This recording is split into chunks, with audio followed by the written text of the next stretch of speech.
What's going on, guys? Welcome to Cine Pile podcast, episode number 7. Thank you guys so much for tuning in to episode 6. It was actually our highest and most viewed podcast that we've ever had. So thank you for those of you who listened, and we look forward to giving you guys another great episode.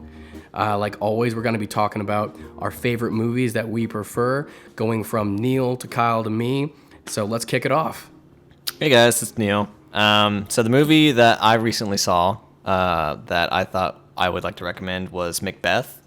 This is the 2015 adaptation of Shakespeare's play Macbeth with Michael Fassbender playing Macbeth.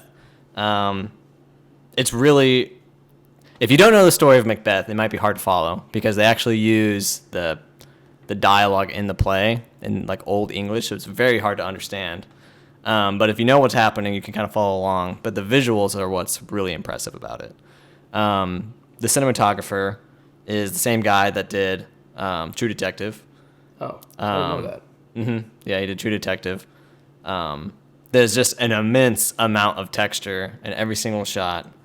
They loved Fog Machine. Mm-hmm. I love the Fog Machine after watching this film. But yeah, Macbeth, that's the one I want to recommend right now. So. Yeah. Do you feel like within Macbeth that kind of almost created like a backdrop to more of a play? Because I felt that a little bit when we were watching it, to where it almost forced, because there's no depth into the scene, so you're kind of forced to look at the players. I wasn't sure if that was their choice, or maybe there was a city in the background, like let's just make it foggy. I bet you that was probably, I hadn't thought of that. Yeah. But yeah, it was a moody piece to begin with, so mm-hmm. I guess that was my take on the fog and just the texture and the scenes. But yeah, absolutely, I think that's a good point where it's almost a stage. Yeah, you're seeing a stage, and the sets seem closer. Yeah, it made all the scenes like 20 feet deep, just like a stage. That just came to mind. I was maybe that would be a thing. Observation for sure. I haven't seen it yet, but it looks like it's a great harmony as well between the location and the source material, because the location kind of lends itself to being moody and foggy and misty. Yeah, for sure. Just set in like those English hills or whatever. Yeah, I don't know. Scottish Highlands. Yeah. You expect to be fog there. Why not utilize that in every scene? Right. Just the rays of light that pour in like through a window or even outdoors. There's just... It adds to the fantasy aspect of it too. Like it makes it imaginary and dreamlike, I guess. And I don't know, fog apparently it just kills it. Yeah, the next thing I want to be a part of, I want there to be fog, or not even fog. Even if it's just subtle haze, there's just something about adding atmosphere, to something. So you definitely say that Macbeth would be a solid recommendation for Solid recommendation. Okay, cool. Even if you had that movie on silent, it's solid recommendation. Cal, what would you have for a recommendation? And my recommendation is on the complete opposite end of the spectrum. We've got a very dark topic today. And so I kind of went with something that just was fun. To me, it's almost the pinnacle of a summer movie. It was something I took my whole family to. I had so much fun. I watched it multiple times, and that's Speed Racer. And I know that might be a little controversial for some people out there. At face value, yeah, it's like cotton candy. But I don't know. I just love cotton candy, I guess. Who doesn't? It's super colorful. It's so kinetic. It's one of the most kinetic films I've ever seen. Oh, the way they transition between places and having faces just spin across the screen and change. The things they do with the bokeh in the movie is so creative. You'll have a love scene where all of the bokeh and the out of focus light points in the background are hearts. Yeah. There'll be diamonds. They'll take the anamorphic bokeh and seriously just in a scene for dramatic purposes, it'll digitally stretch. All of the ovals will become these lines. And yeah, I think it's worth a watch. I haven't seen it actually. I haven't gotten to see that. It's family fun, but it's also a really multi-ethnic cast, and not as far as Speed Racer's family goes, but I don't know. I don't want to rave about it too much, but it's just fun. It was fun for me. I enjoyed it. I was cheering at the end of the movie. I enjoy that sometimes. It's fun that's not cheap. Yeah, it's not cheap. It's got some heart, and they put effort into their films. And they definitely went 120% as far as the visuals of it. And I respect that. And it was the first to do some technical things as well, right? You were telling me before that as far as like the cameras they used. Or Yeah, it was the first. There was a bit of trivia about it. First to use the Sony F23 camera, I believe it was. And they did some interesting things with the full HD digital dailies. Mm-hmm. It's got a lot of comps. Obviously, the whole movie is almost green screen. And so you'll have shots where just everything is crystal clear focus. It's kind of weird. Anything else with Speed Racer that you would... No, I could talk about the sell it Wachowskis. I could talk about the Wachowskis and like my love-hate relationship all day. So we'll go on to Cooper's recommendation. Recommendation that I have, it's a Japanese anime. It's made by the same guy who made Ghost in the Shell 1, 2, and also Akira. So pretty good, solid resume there. Yeah, that's a nice filmography. Yeah, I didn't even know. Like I saw I saw the animation style, and that's what sold me. It was like an animation GIF on Reddit, and I was like, "What's this movie?" Because it looks like it's going to be incredible.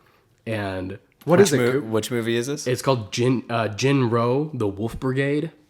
That Jin Roh is a film about a person existing in a landscape and trying to make it past what he's being told to by his military dictators. So I recommend you highly see it. You can get it in subtitle or in English dub. Now, as far as our theme goes, it is a little bit to deal with war. Kyle has a little bit more on that. So last night, our topic, it's going to be really broad. We're going to try to narrow it down. It's difficult. Yeah, it's difficult. It really is. But in its broadest sense, we're going to talk about war films. The film we watched last night is from 1985. It's a Russian film called Come and See. And, I mean, it's a Russian perspective on war. You get that from the very beginning. It's definitely not the patriotic version that I grew up with of World War II. Right. That's a lot darker. A lot darker. And, Not romanticized at all? No, there's no romanticizing about it. I think the Russian perspective is very... I mean, they lost the most people during the war. It's an entirely different perspective from what I'm used to. Yeah, what'd you say, Neil? It was like 16 million people, the Russians? I mean, it varies, but actually, I looked it up after we were talking about Okay. it. It was roughly 10 million Russian soldiers died, and then roughly 10 million Russian civilians died. Yeah, and just to put that in perspective, that America lost about 500,000 soldiers in it, and think about how much that changed the landscape and perspective of an entire country. You know, moving forward with the United States, imagine what it's like to lose entire cities completely. 20 million people. 20 million people. And this is actually involving, the film is involving this systematic wipeout of people as Germany's invading Russia and is going through towns, essentially doing what Nazis did best, which was just kill anything that got in front of you. Right, and I mean, this did not have a lot of gray to it. But it was pretty gray as far as emotion goes. Yeah, I didn't think this had a lot of gray to it for sure. Mm-hmm. It was very much, this is what happened. Mm-hmm. These people that did this were monsters. What would you almost call it? Like almost like a dramatic retelling of a documentary, kind of in a way. Because it's so surreal. Yeah. One of the things I loved about this film was that it really felt like a nightmare to me. For sure. The best anti-war films, for me, feel like a memory. It feels like a dream that you're kind of moving through. Mm-hmm. And it's just, I think that, obviously, I've never lived through war. I've been so distanced from it my entire life. I probably will never witness a war firsthand. At least I hope so.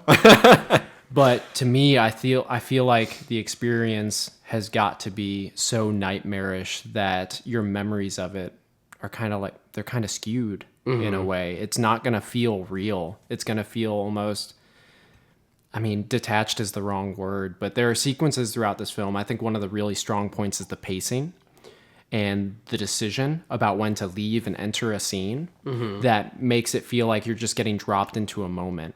Yeah. Kind of like what they say in Inception. He's like, you don't remember showing up, walking to the cafe in your dream. You're just drinking a cup of coffee. Yeah, it's just all of a sudden you're there and you're with the partisans in the forest and you're taking a picture, which is an oddly beautiful comic scene that they have in this. Yeah, with the cow and... Yeah, it's so weird. All the partisans gather around and they want to take a group photo before they go off to fight the the Nazis. the German horde who are already occupying East Russia. Yeah, well, and also it really brings West, to or light. Western Russia. Yeah, The Eastern Front. it brings to light the fact of like when you look at these guys when the boy first arrives. What's his name? I forgot. Floral? Mm-hmm. It's like Floria is like his like full name, but I think it's just Floor is his Shoot, I can't remember now. Like Dick Yeah, and it's Richard. Flyora. Flyora. And they call him Flora. Okay, Flora. So when he goes to the first camp and taking the photo with the guys, and how much of a ramshackle that is, like the main leader has a saber, as far as like his weapon of majesty and whatever, and it had like this. That was like I think the only romantic bit. But at the same time, because you're seeing the reality of it, like they're into the romance, like they have their own dreams and like valor and glory is going through their heads. Oh yeah, and you're seeing them as like they have animal skins on and crappy World War I weapons, and that they are going against this completely just formatted death machine that was the Nazi army, and that they were completely well supplied, and it was just like, yep, it was like back in Stalingrad, how it was just like, you have 30 bullets and you have a gun. Go forward. And it was like, but yeah, well, speaking of like having some honorable idea of what war is, Flora at the very beginning, he's deciding to go off with the Russian soldiers. And he's like beaming, and he is wearing his Sunday's best. He's going to war wearing a suit. Mm-hmm. Like he wants and smiling, yeah. And that's kind of what the movie is. Really, is like a boy who has a romantic idea of what combat is and where he can become a man, and he is just devastated because it's nothing what he thought, because he's never in a battle even. The whole movie, he's never in an actual battle. He's just witness to atrocities basically. And it's horrific. The makeup decision too. They actually age him towards the end of the film to look like an old man in a way. Mm-hmm. Almost to the point of graying hair, but he gets like these crow's feet. Yeah, and the wrinkles on his face on him or something like that to like make his face look really. Here's a dead. Sorry to go ahead there. But here's a little interesting bit about the title that I think kind of sums up its view of war. And so the title comes from Revelations. And here's the quote. "And when he had opened the fourth seal, I heard the voice of the fourth beast say, 'Come and see.' And I looked, and behold, a pale horse, and his name that sat on him was Death, and hell followed with him."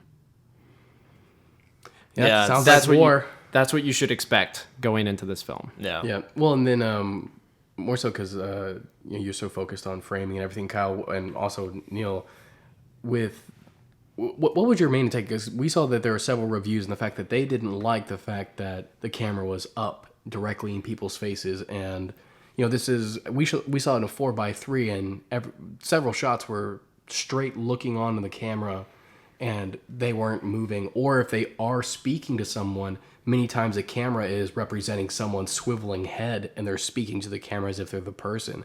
What do you feel like they were trying to like just like really supplant you like deeper into the moment, or?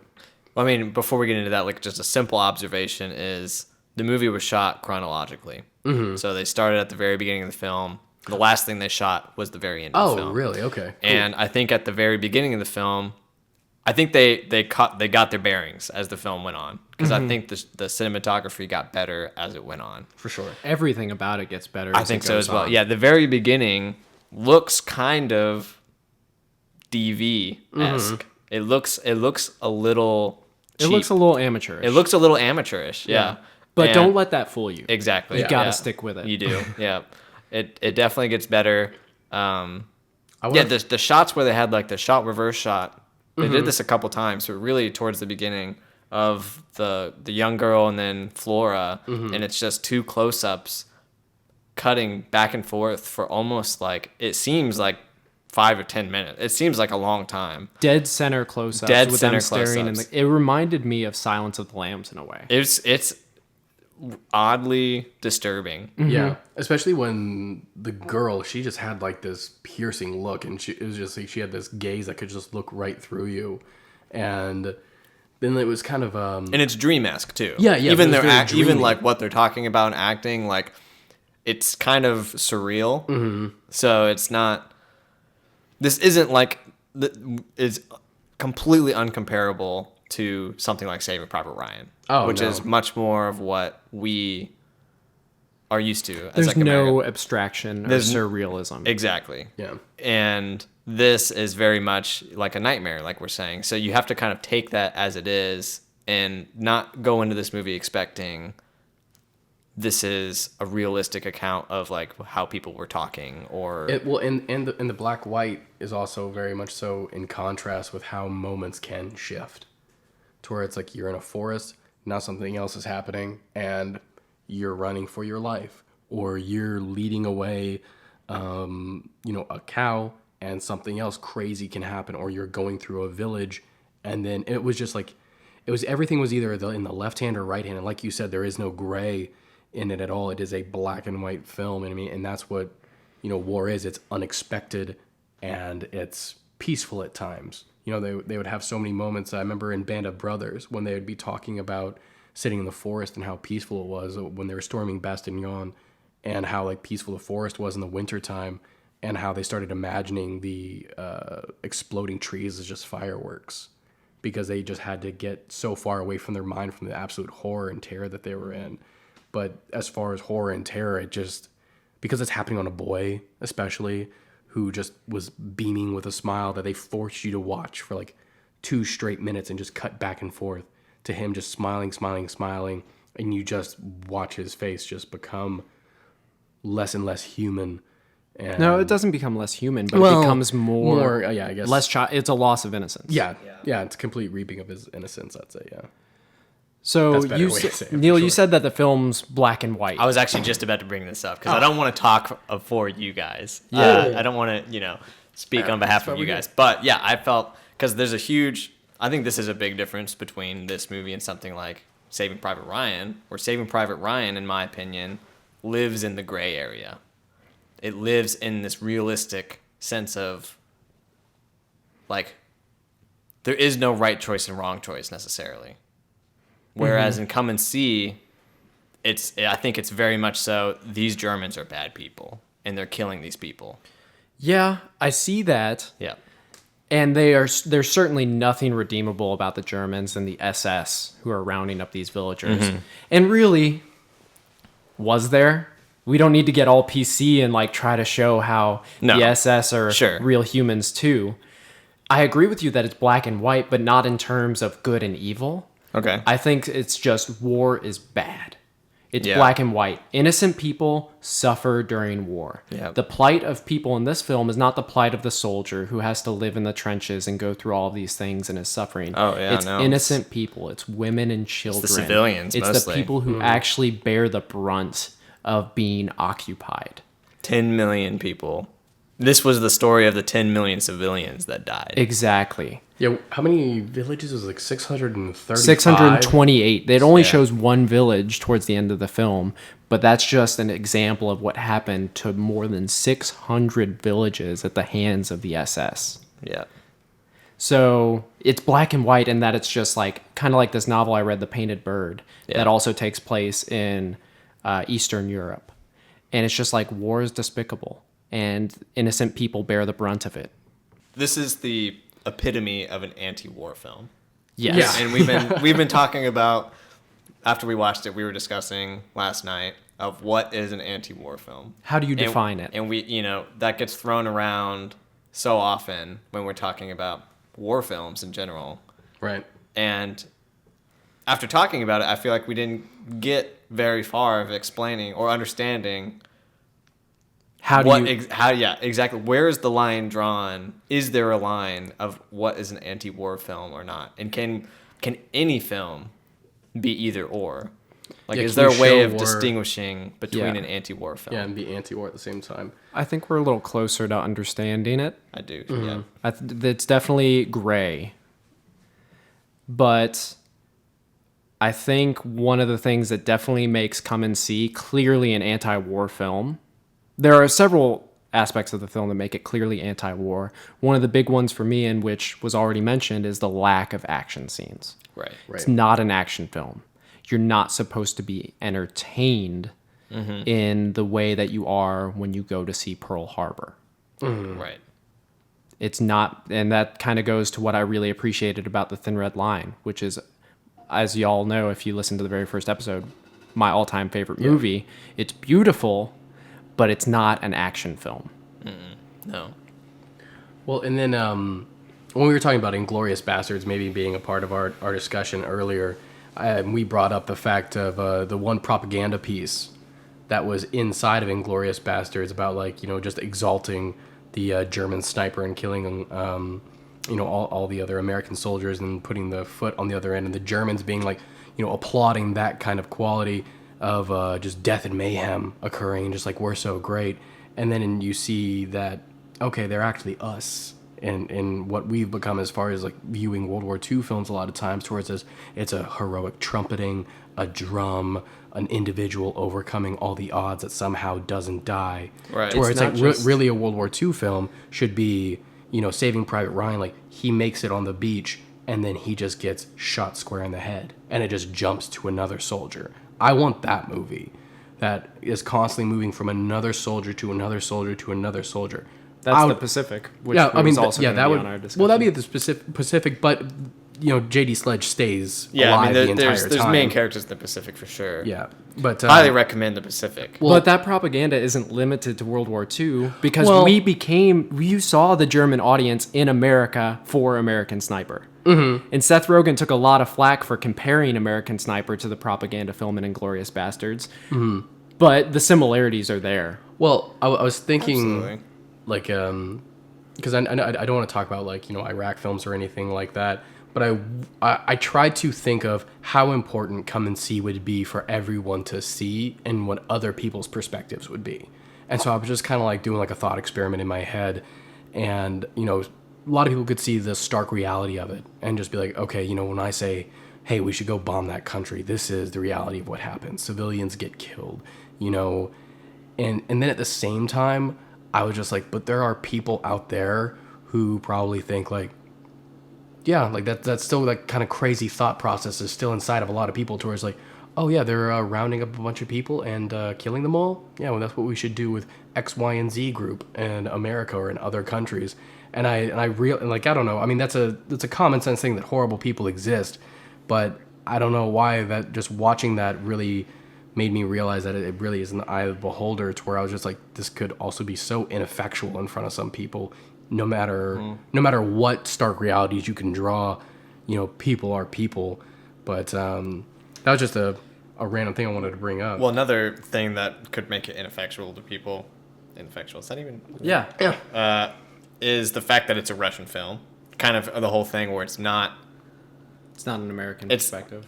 it's not an American perspective, and it's not. You could tell it's a different movie experience as well. Mm-hmm. Like, could there be? I'm trying to actually now. This is an interesting thought. Could someone make a American Come and See? Like, what would be What would be the surreal, or nightmarish the event American that equivalent? happens? And would it be something like Iwo Jima? Because we were looking up, you know, some films last night. We had like Sands of Iwo Jima, the classic John Wayne film. Pure propaganda piece. Yeah, and I can't remember what the slogan for it was, but it was something. Oh, it was like men stuck against all odds. All they have is the American dream. Yeah, it was something. It's like that's a clear propaganda piece. Granted, it came out in 1950 or something like that. Like, so it's really hot off of the end of World War II, and you can understand that. Hey, we won, we were right, kind of movie. But like, if someone made Come and See today from the American perspective, that is just a pure anti-war film. For one, I'm trying to think of what the event would be. I think And the Civil two, War. the Civil War. That's the one event I think in like American Yeah. history that that's is like our just shame. yeah, absolutely. There's no. Yeah, Well, Civil- even that though, there's like a right side. There's a north and a south, but it was Americans killing Americans. Well, so you say right side, but there's a lot of people today Cold Mountain. that, you know, are definitely they side with the South. The idea of but the they don't South side and the with libertarian, slavery, right? But they side with the South. Exactly. States rats. And So I'm not going to say it's as black and white as everyone agrees with the no, North absolutely either. not. But I'm also trying to think of something because Come and See is about It's like an occupied territory. It's nightmarish. Somebody's taken your home, your family, everything. And I think that is the only war where Americans could possibly relate to that. And it's so removed from our collective, like, national memory that it's going to be so difficult to make a film like that in America. Yeah. We haven't been occupied. Yeah, and I think that's just the very interesting thing, because like whenever I talk to a European, it's just and you know, if ever we do get on the topic of war or anything like that it's always such a weird perspective, because so many countries in Europe have been marched on and have had different flags raised over them, and I just realized like how insanely lucky that we've been, that I think the Japanese took over like some island in Alaska once, and it was like an airstrip, and that's all it was. And it's like, that's the most that America's ever been taken over. And, you know, and I think like movies like this are important, because all we see is, you know, this trumpeting victory of like us bringing freedom to other people, or us bringing this kind of, you know, false sensehood of what war is.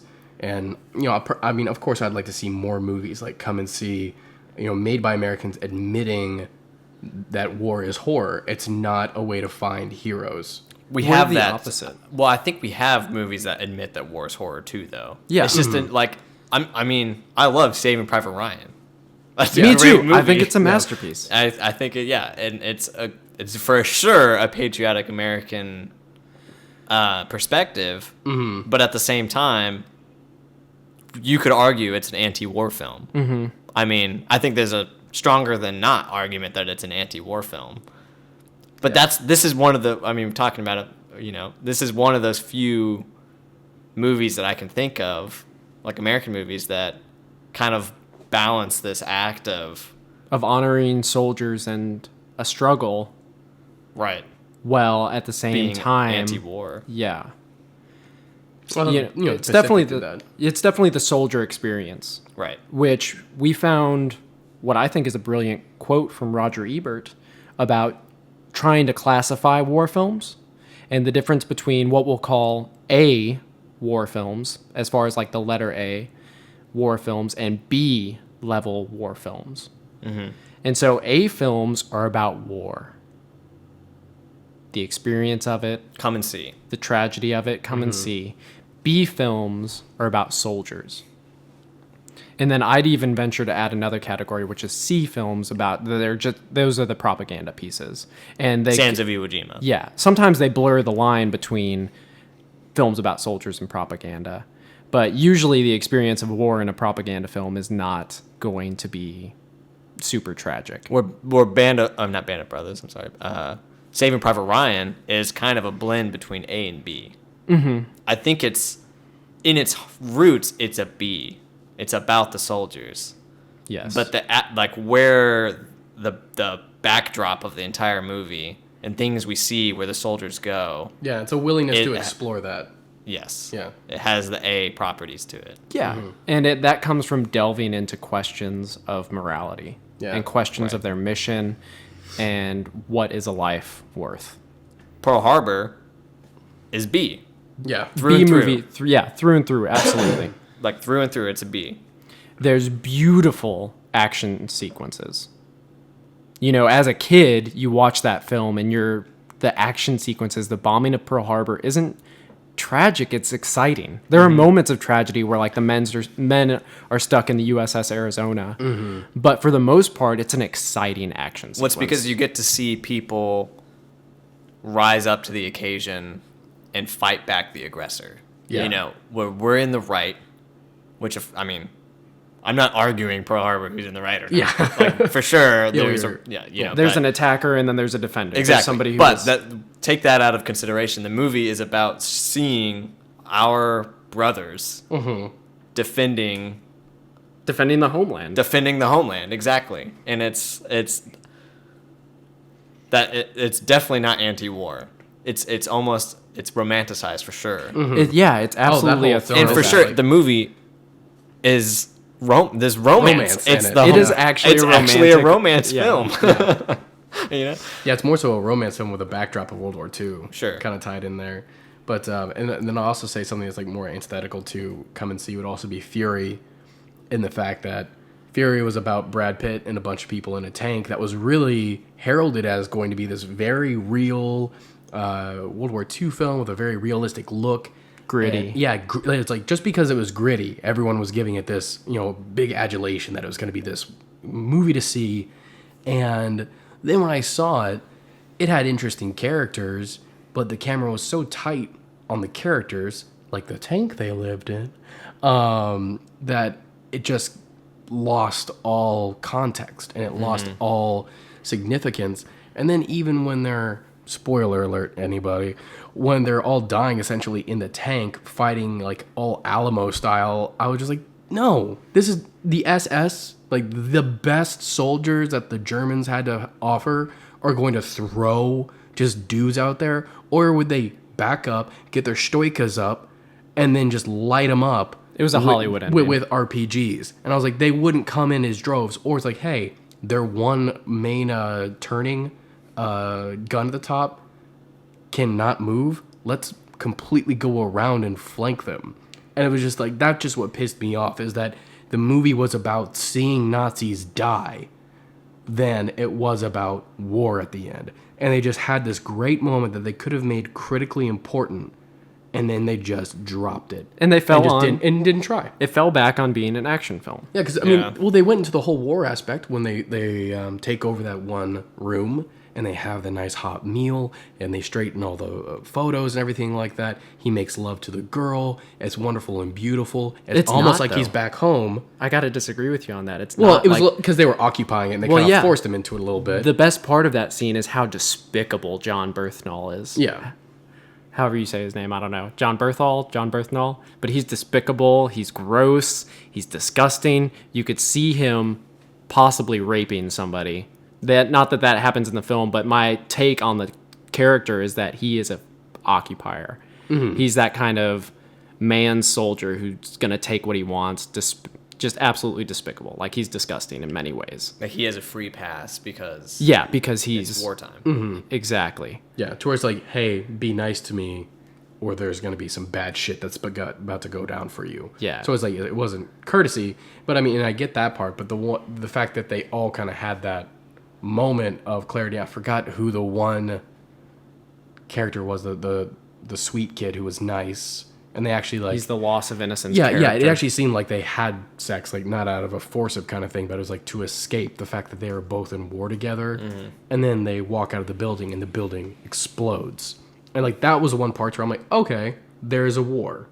And then I had that opportunity to keep that kind of scope, but they just narrowed it so much.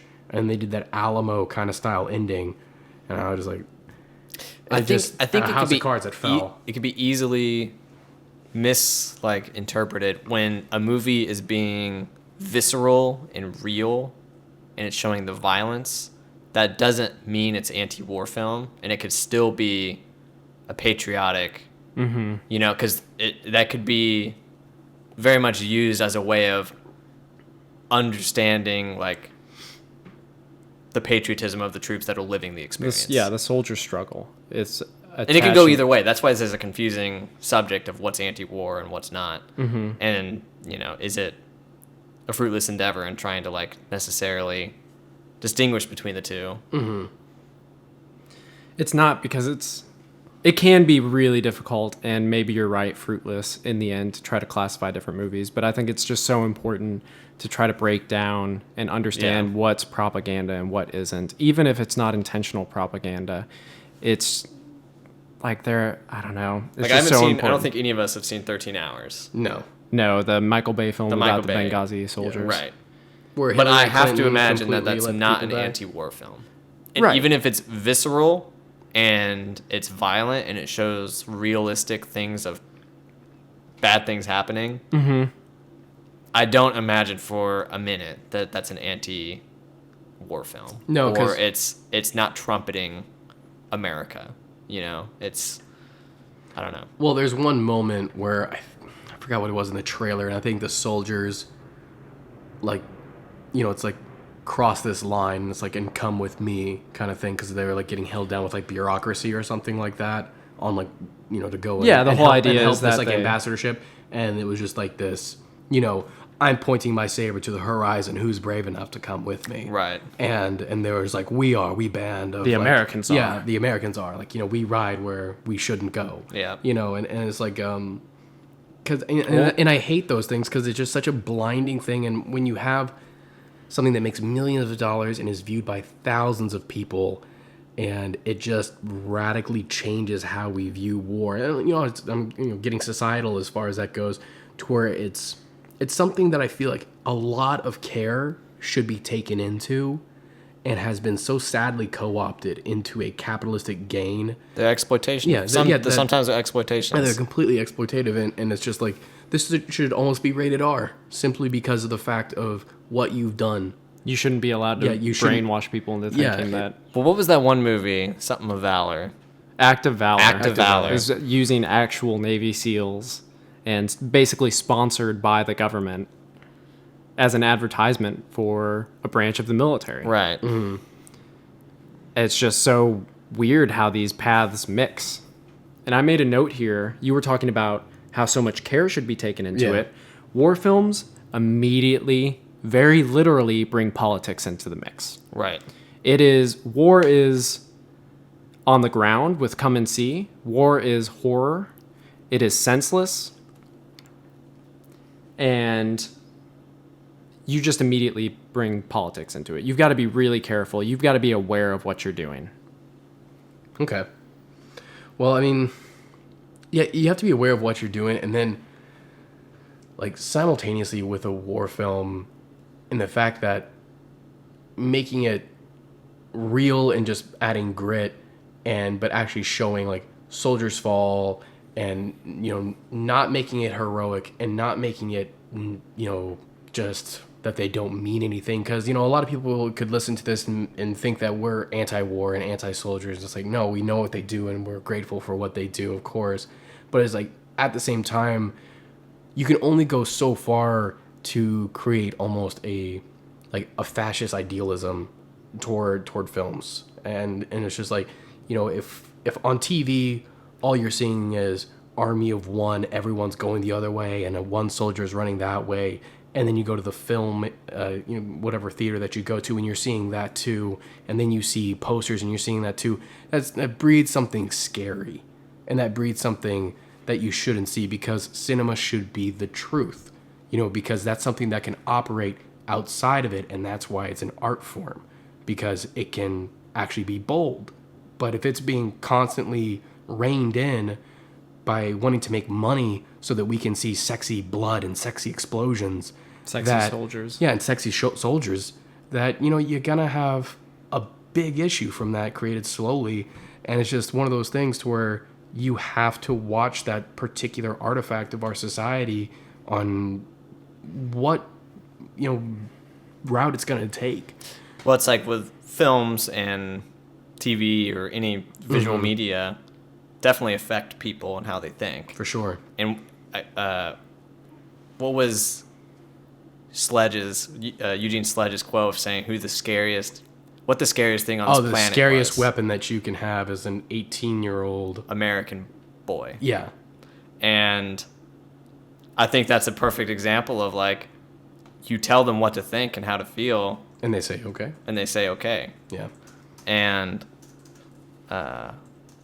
so I think it does have to, you do have to take great care. And so, it is important of distinguishing between what is something that's trying to say something about war, and what is something that's just using that war as a means of making money in a movie. Yeah, what's despicable and what's honest, because it doesn't even have to be despicable. Like, sometimes it's unconscious. That's true. It's a lot of, like, it's their perspective, right, being put up on the screen. And a lot of these perspectives, myself included, although I try to branch out of this, have never experienced it. Yeah. There are a couple of filmmakers who have experienced it and who have a different perspective, but for the most part, it's I hope not. And then also, particularly, why is it World War II? I mean, just getting into that, because we, as a listener, you guys didn't just hear us discussing, because we wanted to maybe talk about Vietnam or some other wars, but we're like, no, we have to center around World War II, because so many films are heralded as this amazing film, and usually that's coming out of World War II because it's kind of like It's the Great War. yeah, it's a great war. It's where America got to essentially be the cavalry of the war Of Europe. and come in and save everybody. And it's just like it's something that we can so easily wash our hands. Let's not get ahead of ourselves and Yeah. say that we were the cavalry and saved everyone. Well, we didn't save That's everyone, no, but that's how we maybe view that's ourselves. not reality, but that's Sure. the Yeah. perspective Exactly. that a lot of films have presented since Yeah. the end of the war. Yeah. Going to Sands of Iwo Jima, and onward. Mm-hmm. There are numerous films where it's the just war. We're the heroes. We come in and save the day. Yeah. That's the perspective I grew up with. I think, and I mean, I think World War II is a good area of discussion too because it's a universal. Well, I can't say universal, but it's a global. We can see films from different perspectives, and get to see different ideas of it instead of just seeing a war that just happened here that only we know about, and now we're biased on it subconsciously even. Right. The Russian perspective is such an interesting one to delve into. Yeah, because they got it easily the worst. And I remember Well, them and the Chinese, it'd be Chinese got hard. I've never seen a Chinese World War II I've seen film. one. I forgot what it was.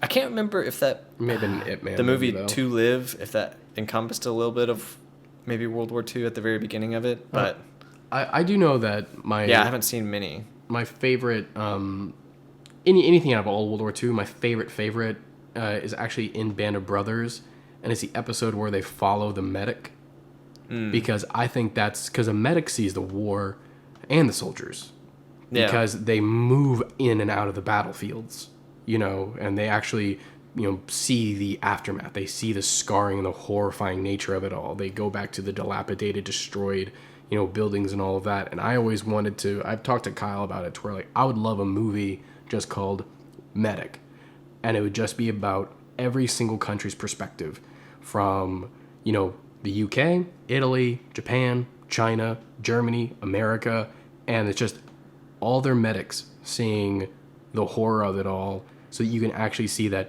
it wasn't Germans killing Americans, it was humans killing humans. And I think that's what a medic sees, and I think that's what makes that type A movie is you blur the lines of nationality and you recognize the fact that you're killing your fellow man, not countrymen. And Yes. that's the quintessential dissolution of having that occur, is where you can actually come to a new level of telling a story because you're not being held down by your own nationality. That's come and see to me. Yeah, that's come and see. It's like they had this dissolution of just people being horrible to people. A difficult thing when we were discussing this earlier of how do you classify an anti-war film. I think you kind of got into it a little bit, but it almost sounds like an anti-war film almost needs to be a pacifist movie, where you're talking about you're just a human being and of what doing despicable things to other human beings. But the problem is that can't be the case, because I don't think that can be the case. Or rather, I don't think an anti-war film has to be a pacifist film. That's what I'm saying. Yeah. It I don't shouldn't think- be limited to it, but Right, that's what I'm saying. do you agree that maybe the pinnacle of an anti-war film would be a pacifist one? I'd have to think on that. I'm not sure. I feel like it should be, because at the end of the day, war is suffering. Is there any really good reason that somebody attacks another person? We can go into defending his own country. That's what I'm getting at, though. And That's that can the be a point I'm just getting at. cause, Right, or maybe exactly. liberating the concentration camps. Exactly. And so you do get, you can be anti-war and still agree with the reasons these protagonists are fighting. Right. But for me, like Come and See, they're defending their own territory, but the film to me is still just completely, strictly anti-war. It is a pacifist film. It is the suffering of innocent people, and everybody would be better off without it. In the last scene of it with the picture of Hitler, Yes. and it has a very interesting a couple minute essentially reversal of World War II. of Hitler's life, Yeah. really, of what would happen if he didn't exist. And this boy is shooting at a portrait of Hitler, trying to kill Hitler, and it's so powerful. It goes all the way back. Can we spoil it? yeah. In discussion, it goes all the way back to Hitler as a baby and basically presents the protagonist the opportunity to kill this baby and not literally reverse, but philosophically reverse everything that happens. Yeah. And would he shoot this baby in the face to prevent all of this suffering? And I think that goes down to the philosophical argument, is it ever okay to kill? Right. And I mean, watch the film to see the answer. At the end of the day, I think it's a pacifist film. I think it says that killing is wrong. Even if you're defending your country, even if you're trying to save your own lives, it's at the end of the day, killing is wrong. War is not just, and it's the suffering of innocence. At the end of the day, women and children are going to be the ones who bear the weight of a war. Damn, it's heavy in here. Yeah. Let's go watch a comedy, Jesus. Zoolander 2? Yeah, Zoolander 2. Well, I think that wraps things up pretty tightly. Do you have anything else to add real quick, Honestly, Neil? we could talk about We could this talk for an forever, hour. yeah. But yeah, I think maybe we'll have another episode. Yeah. Maybe a part 2. Yeah, We should definitely have a if you're part still 2. listening, for sure. I mean, I think we're gonna have a part 2. Definitely like this video if you would like to see a part 2. Like I said at the very beginning with the recommendations, those are going to be in the information tab just below. Make sure to like and subscribe our channel. We really appreciate it, and thank you for following Cine Pile. And look forward to episode 8. Thank you so much, guys. Thanks, guys. y'all.